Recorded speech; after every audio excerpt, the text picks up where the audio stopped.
முன்னாள் குடியரசுத் தலைவர் பிரணாப் முகர்ஜியின் உடலுக்கு தலைவர்கள் அஞ்சலி.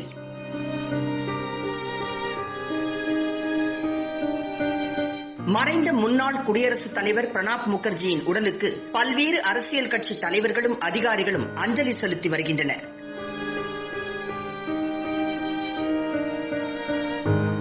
முன்னாள் குடியரசுத் தலைவர் பிரணாப் முகர்ஜியின் மூளையில் ஏற்பட்ட பிரச்சினை காரணமாக டெல்லி ராணுவ மருத்துவமனையில் அனுமதிக்கப்பட்டிருந்த நிலையில் சிகிச்சை பலனின்றி நேற்று மாலை உயிரிழந்தார்.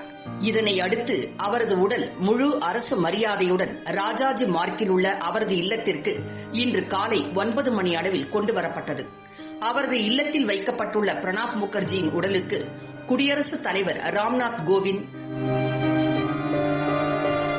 துணை குடியரசுத் தலைவர் வெங்கையா நாயுடு, பிரதமர் நரேந்திர மோடி, அகில இந்திய தேசிய தலைவர் JP நட்டா, பாதுகாப்புத்துறை அமைச்சர் ராஜ்நாத் சிங், மத்திய நிதியமைச்சர் நிர்மலா சீதாராமன்,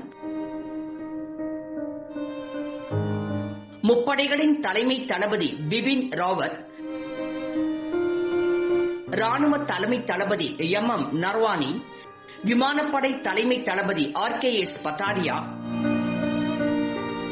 கடற்படை தலைமை தளபதி கரம்பீர் சிங், மக்களவைத் தலைவர் ஓம் பிர்லா ஆகியோர் நேரில் அஞ்சலி செலுத்தினர்.